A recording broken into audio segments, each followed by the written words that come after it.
नमस्कार, मैं वेद प्रकाश धाकड़ है में आपका हार्दिक स्वागत है और आज हम पहुंचे संविधान निर्माता बाबा साहब जयंती समारोह आयोजित किया गया है, जिसमें मुख्य अतिथि के रूप में अशोक तंवर जी जो पहुंचे हैं। इसके साथ साथ सबसे पहले बहुजन समाज पार्टी के नेता अनिल पहुंचे हैं। देखिए एक रिपोर्ट। संविधान निर्माता बाबा साहब के चरणों में नमन करता हूँ, मेरी मातृशक्ति के चरणों में नमन करता हूँ। लगता है कि हमारे कुछ साथी संपूर्ण हो गए हो, थोड़ी बहुत आर्थिक हालात उनकी ठीक हो गई हो, लेकिन वास्तविकता ये है कि वो राजनीतिक रूप से आज भी अपने पीछे कुछ नहीं पाते। वो जो अधिकारी बैठे हैं, मैंने उन अधिकारियों को भी देखा है कि समाज में राजनीतिक दम नहीं होता तो वो उनकी भी कलम कहीं ना कहीं चलने में चूक जाती है।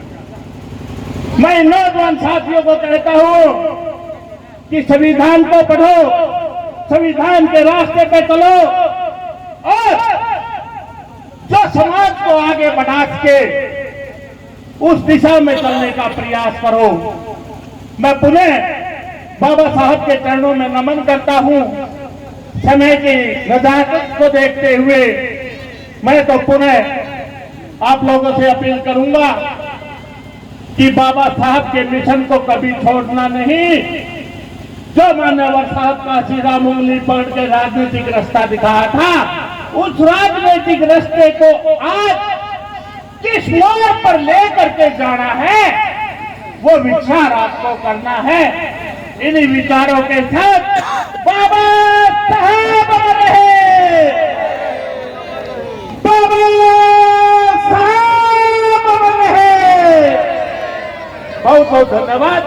जय भीम। डॉक्टर अशोक तंवर जी ने आप लोगों के जितने भी तमाम पूरे हरियाणा प्रदेश के नीट के अब कहां के बच्चे जो है जिनके ऊपर मुकदमे दर्ज किए गए, मौजूदा सरकार ने उन बच्चों के ऊपर मुकदमे किए, उन साथियों के सभी के घरों के अंदर निराशा छा गई थी और डॉक्टर साहब ने एक विचार के साथ एक ही बात कही थी कि किसी बच्चे के ऊपर कोई मुकदमा नहीं लगने दूंगा, उसका भविष्य खराब नहीं होने दूंगा।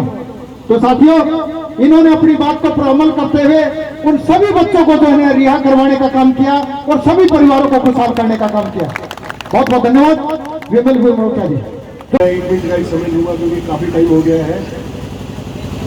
बाबा भीमराव अम्बेडकर के चरणों में नमन करते हुए मेरे प्रिय हरियाणा के प्रिय क्या भारत के प्रिय हमारे नेता डॉक्टर अशोक तंवर, मेरी माताएं, बहनें, बुजुर्गों और नौजवान साथियों, मैं सिर्फ एक बात कहना चाहूंगा। बाबा भीमराव अम्बेडकर ने यह कहा था, जो निकम्मी सरकारें हैं, यहां से शुरू करूंगा, जो पीछे निकम्मी सरकारें आई उन्होंने हमारे को शिक्षा के लिए कुछ भी नहीं दिया। क्योंकि बाबा साहब ये कहते थे कि अगर कोई शिक्षित होगा तो सवाल करेगा, ना आप लोग शिक्षित होंगे और ना सवाल करेंगे। तो इसलिए मैं कहता हूं कि शिक्षित भी होना जरूरी है।